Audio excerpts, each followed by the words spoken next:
এই প্রশ্নে বলেছে এ বি এর 3 গুণ কর্মক্ষম।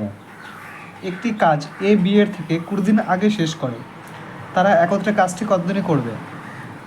তো এখানে এ is to B, A B এর 3 গুণ কর্মক্ষম মানে বি যদি একটা কাজ করে তাহলে এ কাজ করবে কটা? 3 গুণ মানে 3টে। এইবার এটা হচ্ছে তাদের ওয়ার্কের রেশিও, ডাব্লু ফর ওয়ার্ক। তো এটাকে যদি উল্টানো হয় তাহলে এটা হচ্ছে তাদের রেশিও হয়ে যায় কিসের? টাইমের রেশিও। অর্থাৎ সে 3টে কাজ করছিল আর বি একটা কাজ করছিল।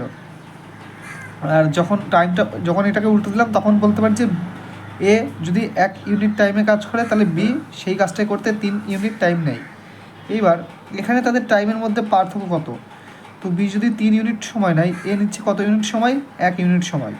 তো কত ইউনিট কম নিচ্ছে সময়? 2 ইউনিট কম সময় নিচ্ছে। কিন্তু প্রশ্নে বলেছে না 20 মিনিট কম সময় নিচ্ছে, তাহলে 2 মিনিট বলতে গেলে আমি 20 মিনিট বলতে পারি, 2 মিনিটকে আমি 20 মিনিট বলতে পারি। এইবার বলেছে যে তারা একত্রে কাজটি কতদিনে করবে। তো আমি জানি আগে যে টোটাল কাজ কতগুলি।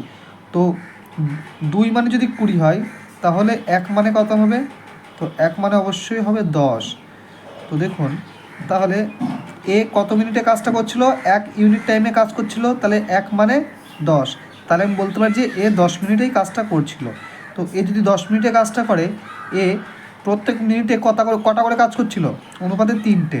তাহলে 10 মিনিটে 3 10-এ 30টা তার কাজ করার কথা। তাহলে এটা হচ্ছে টোটাল কাজ। এই কাজটা এ 10 মিনিটে কমপ্লিট করে, তাহলে এটা টোটাল কাজ 30। এবার এই 30টা কাজ তাদের একত্রে করতে বলা হয়েছে, কাদের? এ আর বি এর। এবার এর ক্ষমতা 3 আর বি এর ক্ষমতা কাজ, বি এর কাজের ক্ষমতা কত? এটা তো ওয়ার্কের রেশিও, এর কাজের ক্ষমতা 3, বি এর কাজের ক্ষমতা 1, তাহলে তারা একসাথে কাজ করলে 3 আর 1-এ 4টি কাজ করে।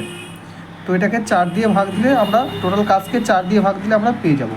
তো 30/4কে আমরা যদি ভাগ দিই তাহলে আমাদের অ্যান্সার আসে 7/2।